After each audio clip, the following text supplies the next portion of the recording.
व्यक्ति के वोट के अधिकार को हम सामान्य अगर मानते हैं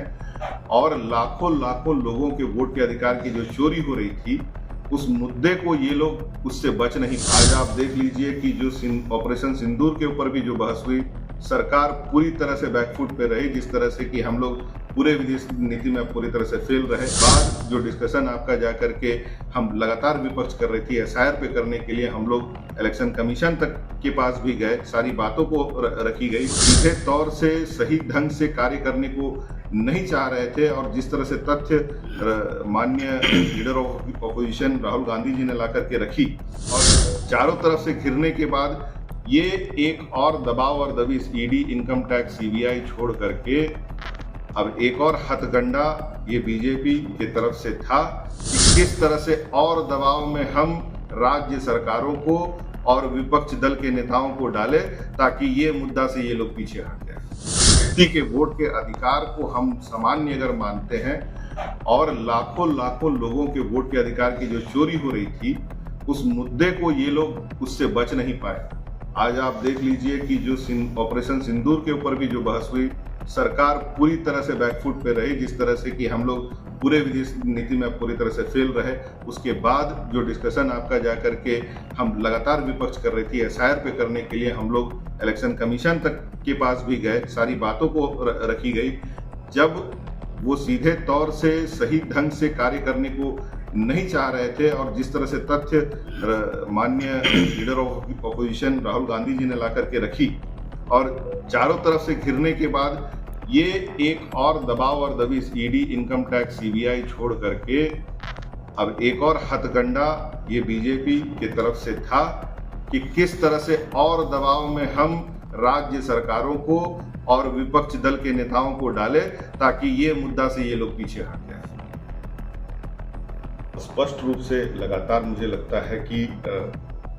विपक्ष की तरफ से और सदन के अंदर भी ये बातें उठी है तथ्यों के साथ कि बड़े सुनियोजित तरीके से वोट चोरी करने की जो प्रयास, उसमें इलेक्शन कमीशन और सत्ता पक्ष में अगर हम कहें तो 10 साल से ऊपर और इसके कई जगह पे परिणाम देखने को मिले हैं और विपक्ष का यही कहना है कि ये जांच हो। और आज तो रिसेंट हम लोग कह सकते हैं कि जो एसआईआर अभी चल रहा है और लगातार वहां पे कई लोग मृत घोषित कर दिए गए हैं, कई जो मरे हुए हैं उनको जीवित दिखाया जा रहा है, कई फेक वोटर्स हैं जिनके जो एड्रेसेस नहीं हैं, जिनके जो है नाम, पिता का नाम, माता का नाम और एक व्यक्ति कई जिलों में जिस तरह से है। मुझे लगता है कि इससे बड़ा अपराध क्या बोलते हैं कि नेशनल स्केल पे और वो भी सत्ता के द्वारा,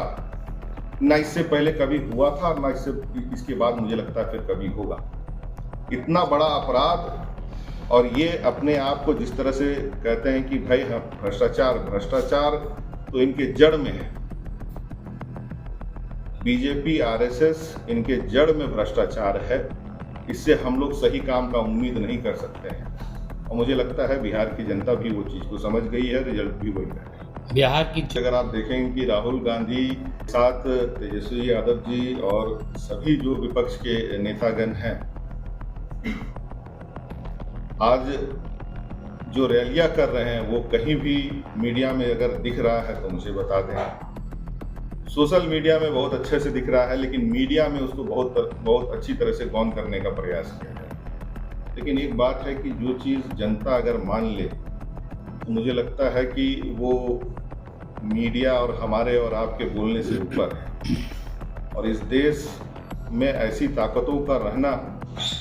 जो कि देश को नुकसान करे, ये बहुत ही नुकसानदायक है। मतलब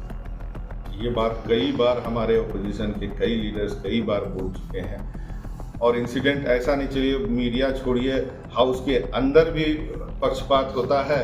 और हाउस के बाहर भी जो है मीडिया में भी पक्षपात होता है। तो इसका हम लोग आदी हो चुके हैं, लेकिन हम जनता के सामने जो है मुखर होकर के इस देश के संविधान के लिए लड़ते रहे।